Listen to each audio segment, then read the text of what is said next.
Peter, maybe?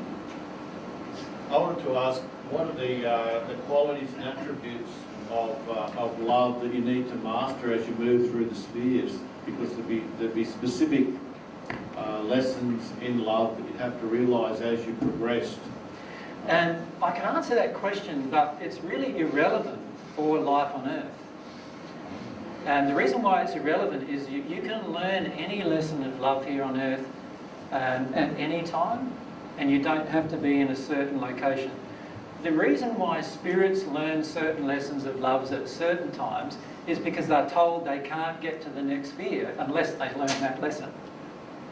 But the truth is, here on Earth, you're obviously going to be in this surroundings anyway. You can learn any lesson from any sphere, and many of the lessons that I've presented in the natural love discussion are lessons in love that are higher level lessons in love, like 5th sphere or 6th sphere lessons that you can learn here on Earth at any time. So I don't think there's much point in having a discussion based on that unless I was talking just to a group of spirits. And even then I don't feel there's much point, because that spirit, the spirits in those groups, would already have been told from their spirit friends what the lessons are that they need to learn. They're just probably not connecting to them. So is it important to know what those lessons are in our desire to experience those while we're alive? Well, the beauty of receiving divine love is you automatically learn the lessons without having to know them intellectually. So your desire to know them intellectually is about not allowing yourself firstly to connect to God and just feel them. So as God's love enters you, you will automatically start learning the lessons in love, automatically, without needing to be taught them. And that's one of the major benefits of on the divine love path, because you automatically learn things. Now, when you refuse to learn on the divine path, there's always pain. So if you're in pain right now, you receive some divine love and you're in pain, the reason why is there's a lesson in love that you're refusing to accept, that there is the truth of already around you or inside of you. And the key is to allow yourself to accept it. So, for example, one lesson of love might be, I will not demand anything of somebody else. When I receive divine love, I feel this feeling inside of me that I don't want to demand anything of anyone else.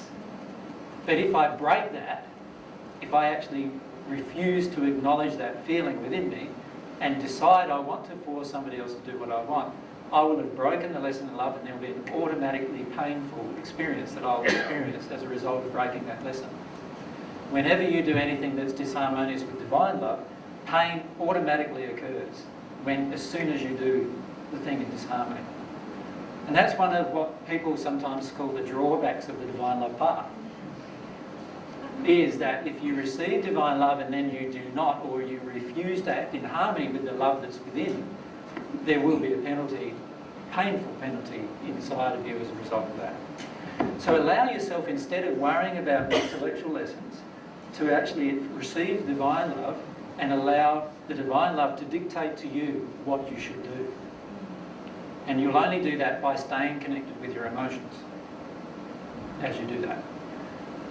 So, as I receive divine love, I might have a realisation, wow, I haven't been very loving in this transaction. And then you'll say, oh, not just in that transaction, but every transaction like it that I've had through my life. And once you have that feeling pass through you, the next instant will be, I never want to involve myself in one of those transactions again. No matter what the pressure, no matter how much somebody tries to badger me into it, no matter how much somebody tries to pressure me into it, I will never be able to do that thing again. So let's say that thing happens to be just telling the truth. So, the 3rd sphere lesson in love, I must tell the truth all the time. That doesn't mean just tell the truth, say the truth. It means I must feel my truth and express it all the time. So that's one lesson in love on the 3rd sphere. So once I've learnt that lesson in love, and somebody comes up and says, oh, you know, 3 years ago, did you have sex with that lady over there? Like an embarrassing moment comes up, what will you do? If you've learnt that lesson in love, you will say, yes, I did. If that's what happened. If that's not what happened, you'll say, no, I didn't.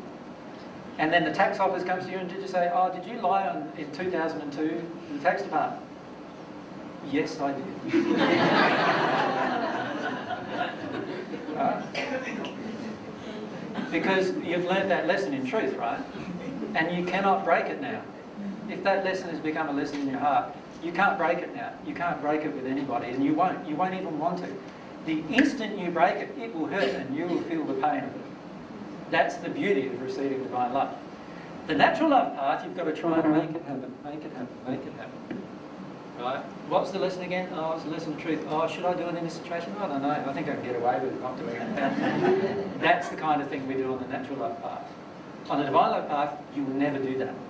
Once you've learnt that lesson of truth, you will never, ever, ever, ever be unloving to yourself or to another in that way of not speaking truth or feeling your own truth. Even getting down to things like, here I am feeling my emotions. If I'm feeling my emotions and a person walks in the door and I stop feeling my emotions, am I in truth? Right at that point, no, I'm not. If I've learned that lesson in love from the third sphere, I will actually continue crying if that's what I was doing before the person walked in the door. Right? Because that's the truth of my feeling. And I will let myself express it. And it's a lesson of love towards myself. Can everyone see that? Like, this is the beauty of the divine love. It transforms your soul so you don't have to think about things. They just happen automatically. But you have to stay true to them. That's your choice. That's your free will to stay true to them.